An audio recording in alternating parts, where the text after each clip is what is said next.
भूभ्यामुदरे नमः। ओम तेनायो प्रमाणेन पुण्यमुनियाहं दीर्घमायुरस्मिते भवन्तु ब्रुवन्तु। आसपुण्यमुनियां दीर्घमायो। ओम इदं विष्णुर्वे चक्रमे त्रयधानि दधे पदम्। ओम त्रिणिपदा विचक्रमे विष्णु गोपादाव्यतो धर्माणि धारयन्नं दीर्घा नागा नदियो गिरेष्ण विशुद्धानि च तेनायो प्रमाणेन पुण्यपुण्याहं दीर्घमायुरस्मिते भवन्तु ब्रुवन्तु। आसपुण्यमुनियां दीर्घमायो। स्थाने निधाय भूमो निधेय ततो ब्राह्मणानामस्ते सुप्रोक्षाधिकरणम्।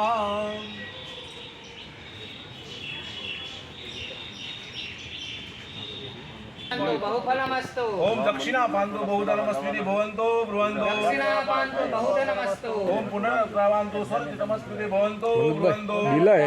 स्वर्चितमस्तु। व्याहत्योम दीर्घमायु श्रेयः शान्ति तुष्टिर्यशो विद्याविनियोगितं बहुपुत्रं बहुधनं चायुष्यं चास्मिति भवन्तो ब्रुवन्तो। दीर्घमायु श्रेयः शान्ति तुष्टिर्यशो विद्याविनियोगितं बहुपुत्रं बहुधनं चायुष्यं चास्तु। ओम यम कृत्वा सर्वैर यज्ञक्रिया कर्मारंभः शुभः शुभनः प्रवर्तन्ते तमहं ओंकारमादि कृत्वा रुद्योजुःसामा सर्वत्र बहुसुन्दरं समुद्रातं भवद्भिरुग्नातं पुण्यं पुण्याहं वाचयिष्ये। ओम भद्रं कर्णेभिः शृणुयाम देवा भद्रं पश्येमाक्षभिर्जत्रा। ओम व्रत जप नियम तपः स्वाध्याय कृतुदाय दमदाम विष्णुनाम सर्वेषां ब्राह्मणानां मनः समाधीयताम्। प्रसिद्धन्तु भवन्तः। ओम शान्ति। ओम पुष्टे। ओम तुष्टे। ओम वृद्धि। ओम अभिघ्नं। ओम आयुष्यं। ओम आरोग्यं। ओम शिवं कर्मं। ओम कर्म समृद्धि। ओम धर्म समृद्धि। ओम वेद समृद्धि। ओम शास्त्र समृद्धि। ओम धन धान्यादि समृद्धि। ओम पुत्र पौत्रादि समृद्धि। ओम इष्ट संपदस्तु। ओम अरिष्ट निरमस्तु। ओम यत् पापं रोगम असुगम अस्याम तद्दोषस्तु। ओम पुनः ओम यत् श्रेयस्। ओम उत्तरे कर्माणि निर्विघ्नं। ओम उत्तरोत्तर हर हर अभिवृद्धि। ओम उत्तरोत्तर क्रियाः शुभः शुभनः समन्विताम्। ओम तिथिकरण मुहूर्त नक्षत्र ग्रह लग्न संपदास्तु। पात्रे उदक शेकः।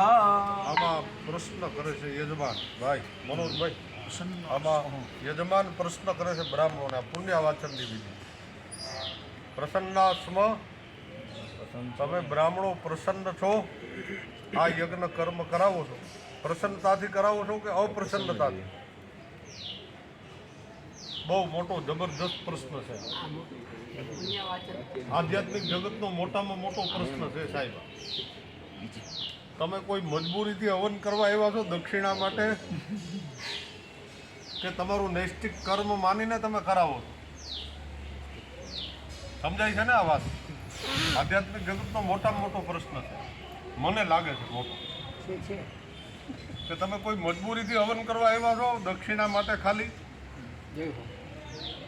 એ ભાવથી આવ્યા હો તો થઈ રહ્યો હવન તો એ યજ્ઞથી કાંઈ ફળીભૂત નહીં થાય તો એનાથી આ બાપુ રાજી ન થાય તમે તમારું નૈષ્ટિક કર્મ માનીને જો તમે કર્મ કરતા હો તમારો ધર્મ માનીને કરતા હો તમારું કર્તવ્ય માનીને કરતા હો તો જ યજ્ઞ સિદ્ધ થાય તો જ આ બાપા આહુતિ અહીંયા સ્વીકારવા માટે પધારે એટલે પૂછાણું છે ખાલી મજા કરાવવા માટે નથી પૂછ્યું પ્રસન્નાસ્મ તમે બ્રાહ્મણો પ્રસન્ન છો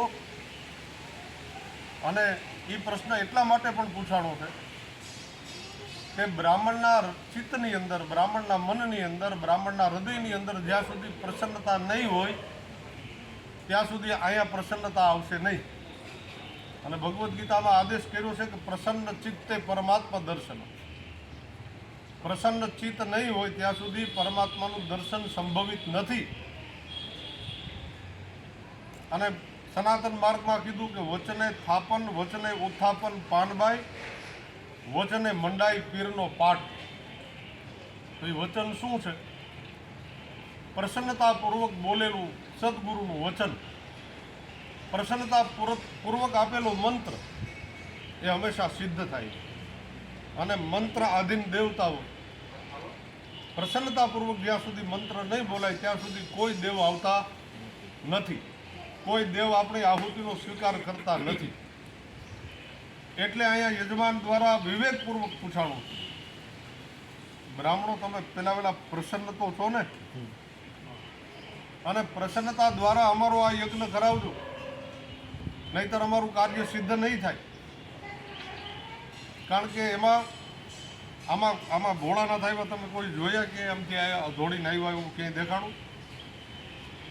બસ તમારા મનની જે પ્રસન્નતા છે એ પ્રસન્નતાને આરોહિત કરવાની છે યજમાનના મનની અંદર, યજમાનના ચિત્તની અંદર. અને એ પ્રસન્નતા છે એ જ પ્રભુતા છે, એ જ ભગવાન જે તમારા હૃદયની અંદર બિરાજે છે. વેદ ભગવાન રૂપી પ્રસન્નતા, એ વેદ ભગવાનના જે મંત્રો છે એ જ પરમાત્મા, શબ્દ છે એ જ બ્રહ્મ છે. અને એ શબ્દ દ્વારા જ આ યજ્ઞ પૂર્ણ થાય છે. તો એ શબ્દ પ્રસન્નતા દ્વારા બોલવાના છે. આમાં બારોબાર પ્રસન્નતા હોવી જોઈએ. માત્ર જરૂરિયાત માટે યજ્ઞ નથી થતા. બ્રાહ્મણોના ઉદર પોષણ માટે યજ્ઞો નથી બનાવ્યા. બ્રાહ્મણોની જરૂરિયાત સંતોષવા માટે યજ્ઞો નથી. એની આજીવિકા હોઈ શકે એમાં ના નથી એક રૂપમાં, પણ એને પ્રધાન બનાવીને યજ્ઞ નથી કરવાનું. એના માટે ભાગવત કથાઓ નથી કરવાની. અને પોતાની આજીવિકાને પ્રધાન બનાવીને જે યજ્ઞો કરાવે છે એ યજ્ઞો ક્યારેય સિદ્ધ થતા નથી. આજીવિકા તો છેટી રહી વાત, તમારા સ્વને પણ ભૂલી જવાનું છે જ્યારે તમે યજ્ઞમાં બેઠા હો, જ્યારે તમે ભાગવત કથા કરતા હો. એવા એક જ વિરલ પુરુષ થયા છે અમૃતલાલ દાદા, જે પોતાના સ્વને ભૂલી જતા. એ કેમ બેઠા છે, શું કરે છે એ પોતાને યાદ રહેતું નહીં. અને એવા બીજા શરદભાઈ થયા જે યજ્ઞમાં બેસતા ત્યારે સ્વને ભૂલી જતા. એક કલશ પધરાવતા સાહેબ કાંઈ 6.5 કલાક થોડી થાય, ક્યાંય દુનિયામાં નથી થઈ. 6.5 કલાકનો સમય વયો જાય. પોતાને ઘડિયાળનું પણ એ તો બાંધતા જ નહીં ઘડિયાળ કોઈ, અને ઘડિયાળ સામે ક્યારે જોતા પણ નહીં. કેટલા વાગ્યા છે ને કેટલા વાગે મારે હવન પૂરો કરવાનો છે એનું એને અનુસંધાન ક્યારેય રહેતું જ નહીં.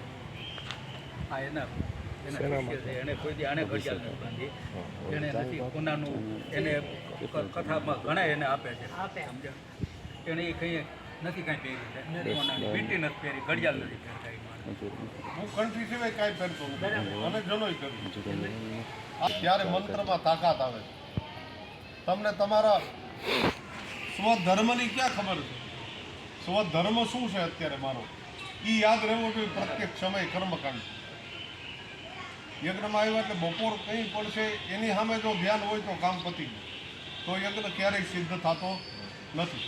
યજ્ઞમાં ક્યારેય આનંદ આવતો નથી. યજમાનને તો પછી પહેલાં તમને આનંદ આવે છે, પહેલાં તમને આનંદ આવ્યો, તમારામાં જ આનંદ નહીં હોય, તમારામાં જ પ્રસન્નતા નહીં હોય તો અહીંયા ક્યાંથી પ્રસન્નતા આવે? હમણાં બોરવાવ ગામમાં કથા ચાલતી, બીજા કોઈ વક્તા જામનગરથી આવ્યા, એટલે એણે પહેલે દિવસે બધે વચ્ચે શરબત આપે ને, ઉનાળાનો સમય છે તો સવારે 10 વાગે ને બપોર પછી 5 વાગે ઇન્ટરવલ પાડે ને, એમાં શરબત પાય, ચા પાણી પાય. ગામડામાં આ બધું બધી કથાઓમાં રિવાજ હોય આવો. એટલે એણે ફરજિયાતપણે ના પડાવી કે ભાઈ આ વચ્ચે આ ડખો મને ગમતો નથી, આ બંધ કરી દો. ગામડાઓને મજા ન આવી વાતની કે ભાઈ આટલા બધા માણસો અહીં બેઠા હોય, 1000-2000 માણસો, તો એમાં ચા પાણી તો કંઈક તો ગરદનીએ સરાભરા કંઈક તો કરવી જોઈએ ને. વૃદ્ધ માણસો હોય, બાળકો હોય, બેનું દીકરીઓ હોય, તો એને તરસ તો લાગે ને આટલા બધા તાપમાં, 42 ડિગ્રીમાં. તો એને કમસે કમ પાણી તો દેવું જ પડે ને. બીજું કાંઈ ન આપે તો કાંઈ નહીં. એ કે નહીં આયા નહીં, એને ના પાડવી પડી છે. આ મારી મહત્તાની વાત નથી કરતો હું, તો તમામ વક્તાઓની વાત કરું છું. આમાં મારી કથા ચાલતી હતી મિયાવડલા ગામમાં 4 વર્ષ પહેલાંની વાત કરું છું. પહેલે દિવસે કથા શરૂ થઈ અને ગરદણીએ ચા પાણી શરબત પીવડાવ્યું એટલે ગામના ચલાવી લીધું. બીજે દિવસે પાછું શરબત આવ્યું સવારે, એટલે ગામના બધા ઊભા થઈને ગરદણી પાસે ગયા. એ કે ભાઈ અમે શરબતને ચા પાણી પી પીને આવડા થયા છીએ, શરબતને ચા પાણી પી પીને જ અવળા થયા છે. હવે તમારે અમને કથા સાંભળવા દેવી છે? જય હો, વાહ વાહ. આવી કથા અમે જિંદગીમાં સાંભળી નથી. અમને મહેરબાની કરીને આ ચા અને શરબત ડિસ્ટર્બ કરે છે. આ તમે ન મોકલો, અમને એક ચિત્તે કથા સાંભળવા. એમાં આમાં કાંઈ તફાવત લાગ્યો તમને? ઓલાને ફરજિયાત ના પાડવી પડે છે કે આ બંધ કરો, વક્તા ના પડે અને અહીંયા શ્રોતાઓ ના પડે. એ તમારે કહેવાનું હોય કે આ બંધ કરો, સફળતા એ છે ને, કથાની સફળતા એ શ્રોતાઓએ ના પાડવાની હોય કે અમારે આ નથી પીવું. આ પ્રસન્નતા જ્યારે આવે તમારા, ત્યારે પરમાત્મા રાજી થાય છે. ત્યારે સમષ્ટિનું કલ્યાણ એક ક્ષણમાં જ કરી દે. એક ક્ષણમાં તમારો જે સંકલ્પ છે એ સિદ્ધ કરે ને કરે ને થાય ને થાય, કેમ ન થાય? પણ એ પ્રસન્નતા આમાં હોવી જોઈએ. યજમાન કાંડું બંધાવીને બેઠા છે, એ તમને આશ્રિત છે. અટાણ બ્રાહ્મણોને આશ્રિત છે યજમાન. કાંડું એટલે તો બાંધો છો તમે, એનું વરણ કર્યું છે તમે. હવે એનું કલ્યાણ કરી દેવું કે ના કરી દેવું એ તમારા હાથની વાત. એમના સંકલ્પનું કલ્યાણ કરી દેવું કે ના કરી દેવું બ્રાહ્મણોના હાથની વાત. જો તમે પૂરેપૂરું કલ્યાણ કરી શકશો તો તમારા ઉપર આ પ્રસન્ન થશે, નહીં કરો તો એ નારાજી થશે. એ તમારા ઉપર થશે, યજમાન ઉપર નહીં થાય. સાચી વાત છે ખોટી છે?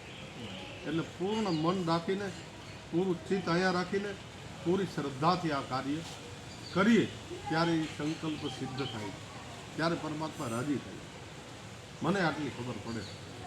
વિશેષ આપણે કાંઈ જાણતા નથી છો ને તમે.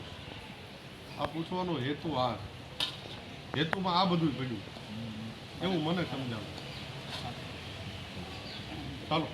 ઉદકાશિકઃ ઓમ તિથિકરણ મુહૂર્ત નક્ષત્ર ગ્રહ લગ્નાદિ દેવતા પ્રિયતામ ઓમ તિથિકરણે મૂર્તે સનક્ષે સગ્રહે સાદિ દેવતે પ્રિયતામ ઓમ દુર્ગા પાંચાલ્યો પ્રિયતામ ઓમ અગ્નિપૂર્વકઃ વિશ્વેદેવઃ પ્રિયતામ ઓમ ઇન્દ્રપૂર્વકઃ મૃદ્ગણઃ પ્રિયતામ ઓમ અરુંધતીપૂર્વકઃ એકપત્ન્યઃ પ્રિયતામ ઓમ વિષ્ણુપૂર્વકઃ સર્વે દેવાः પ્રિયતામ ઓમ બ્રહ્મપૂર્વકઃ સર્વે વેદાः પ્રિયતામ ઓમ બ્રહ્મશ્ચ બ્રાહ્મણાશ્ચ પ્રિયતામ ઓમ શ્રી સરસ્વત્યો પ્રિયતામ ઓમ શ્રદ્ધા મેધે પ્રિયતામ ભગવતી કાત્યાયની પ્રિયતામ